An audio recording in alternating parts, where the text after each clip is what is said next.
this is Stephen Smith. Today, Sloopy girl Lisa Leonard Dalton will be revealing the location of a Hang On Sloopy dance that she filmed with Rick Derringer back in 1975. How you doing today, Lisa? I'm doing just fine today, Stephen. Thank you. Lisa, before we get down to business today, let's take a moment to tell everyone how to subscribe to your channel. Oh, 3 things. Please click on like, then subscribe, and click on notifications so you'll know about it when Lisa posts a new video. Lisa, it was about 2 years ago that you gave me the details of driving to the Hollywood backlot to film your Sloopy dance. Why the delay in making that information public? so I knew where I was going that day because of others trying to claim that they were the Sloopy girl. We wanted to save this for the right time and get verification of the exact location of the filming. And we do have that for you today. Sure, I understand. As the dancer, you remembered where you drove to that day, but you didn't know your way around a gigantic 165-acre movie studio. And to sort out the details, we consulted with published author and Hollywood movie studio expert and historian Stephen Bingen, and also Dave Barnes and Todd Spiegelberg, major contributors to the Facebook group Studio Backlots and Ranches. Want to give a big thanks to Stephen, Dave, and Todd for all your help in this. Lisa, this is the big moment. Where was the Sloopy Girl dance filmed? Was at the biggest Hollywood studio, the MGM, on West Washington Boulevard in Culver City, approximately 12 miles west of LA. MGM released some of the greatest movies and attracted Hollywood's biggest stars.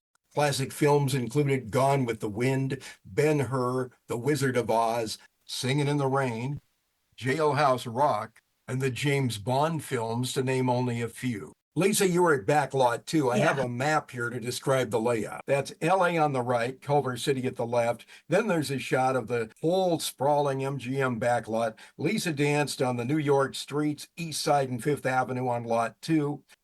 Here's a clear shot of the stairways and the building fronts you pass by, and you walk up to where the band was playing. They look like buildings, but in reality, they're just facades, exterior walls with no interiors. Each New York street was about 300 feet long. So you take it from here, Lisa. Well, I began on Hester Street, where the kids were playing. I crossed Hester Street to East Side Street, to where the stage and the band were at the corner of East Side and Fifth Avenue. Lisa, let me rewind to those kids playing at the corner of Hester and East Side.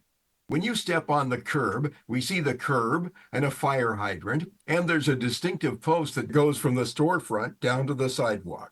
And here's Judy Garland and Peter Lawford, who was JFK's brother-in-law, walking by that exact spot in the 1948 movie Easter Parade. Oh, wow. Sure, the storefront's been prettied up a bit, but it's the same set. Okay. They also have me dancing further down Fifth Avenue by the old theater marquee.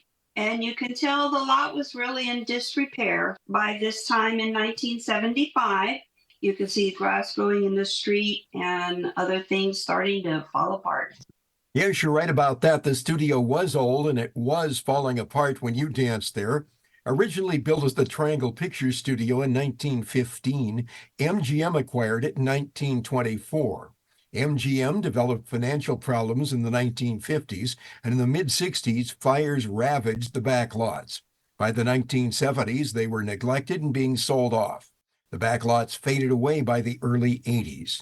In 1989, Sony Pictures took over what remained of the Culver City studio. Currently, Sony has offices and operates sound stages and a studio tour at the location. But all of the historic MGM backlots are gone. Today, a housing development stands on Lot 2, where Lisa Leonard Dalton performed her Sloopy dance. Lisa, what if I told you that in Singin' in the Rain, Gene Kelly was dancing on East Side Street and Fifth Avenue in just about the same spot where you did the Sloopy dance? That is awesome. That is a very famous movie and song. Did you know that? I did not at that time. I did not know that. This theater marquee from Singin' in the Rain is the same one you were dancing by in 1975. Obviously, it was in better shape back in its day. It's nice, huh? Speaking of movies, much of The Wizard of Oz was filmed at a nearby set on the MGM backlot. Lisa, I don't suppose you ever saw that movie. Yeah. Oh, I love that movie. Watched it many, many times. When I was a kid, I thought the Wicked Witch of the West was scary. What did you think about her? What did I think of her? Not very nice, and I'm glad she melted. You got that right. Another famous movie shot in the MGM lot was 1957's Jailhouse Rock. Oh, yeah, I loved Elvis Presley. I used to listen to his music. I watched his movies, and I couldn't wait till I was 21 years old to go to Las Vegas to see him. And he died before I made it, poor guy. So I never got to see him. Yeah, that was really too bad about Elvis. You know, before we go, I've been looking at your purple t-shirt, and I can't quite read it. What does it say? Oh, I want to thank my niece Stephanie for my shirt that says Sloopy Girl, the true Sloopy Girl. Cool.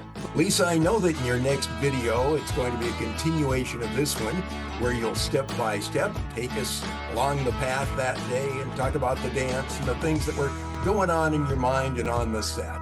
But right now, we're out of time. We need to wrap it up. Thanks much for answering all these questions, Lisa. We'll see you next time. Bye-bye. Well, you're welcome, Stephen, and thank you.